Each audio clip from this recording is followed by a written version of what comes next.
बढ़ो, देवा भाऊ तुम आगे बढ़ो।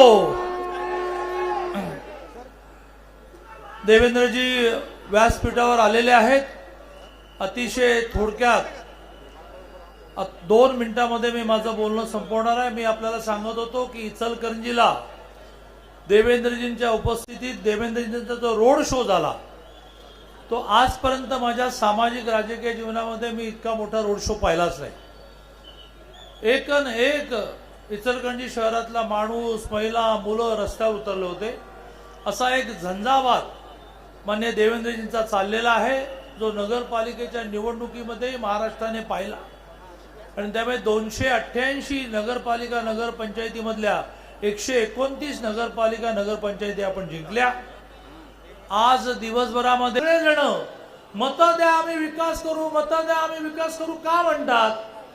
तो दुसरा मित्र म्हणाला निवडणुका आली की विकासच नाही महाविकास म्हणतात। तर अशी महाविकास आघाडी आता विकास करायला समोर आली।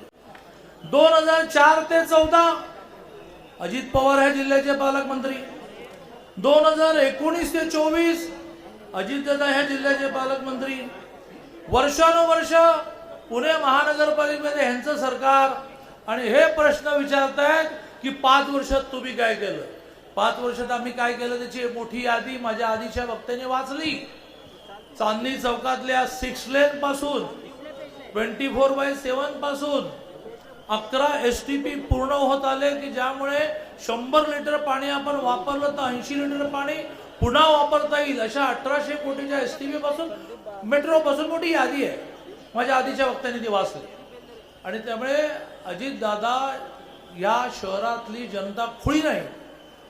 तुम्हाला जबाब द्यावा लागेल की तुम्ही काय केलं। तुम्ही असतानाच्या काळामध्ये या शहरामधले फ्लायओव्हर ब्रिज तुम्ही केले, या शहरामध्ये मेट्रो तुम्ही केली। एकच उल्लेख करून मी माझं बोलणं संपवेन की 2001 ला तुम्ही इथल्या स्थायी समितीमध्ये मेट्रोची मंजुरी घेतली 2001 ला। 2001 नंतर मेट्रो ही माननीय पंतप्रधान मोदीजींच्या पंतप्रधान होण्यानंतर आणि राज्याचे मुख्यमंत्री देवेंद्रजी झाल्यानंतर 2017 ला सुरू झाली। मग तुम्ही 1 ला काय नुसता ठराव करून लोकांच्या तोंडाला कागद चिकटवला काय। मेट्रो सुरू झाली, मेट्रोचे सगळे टप्पे पूर्ण झाले। जवळजवळ 2.25 लाख लोक रोज मेट्रोने प्रवास करायला लागली। मेट्रोचे जे टप्पे मंजूर आहेत ते पूर्ण होता होता 8 लाख लोक मेट्रोने प्रवास करणार आहेत।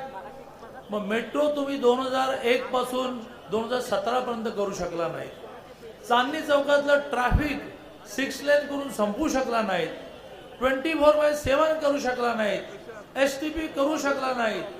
तर तुम्ही जो प्रश्न विचारताय की तुम्ही 5 वर्षात काय केलं, सर्वसामान्य माणूस तुम्हाला प्रश्न विचारणार आहे की तुम्ही काय केलं की इतके वर्ष पालकमंत्री होता आणि या राज्याचे वेगवेगळ्या खात्याचे मंत्री होता।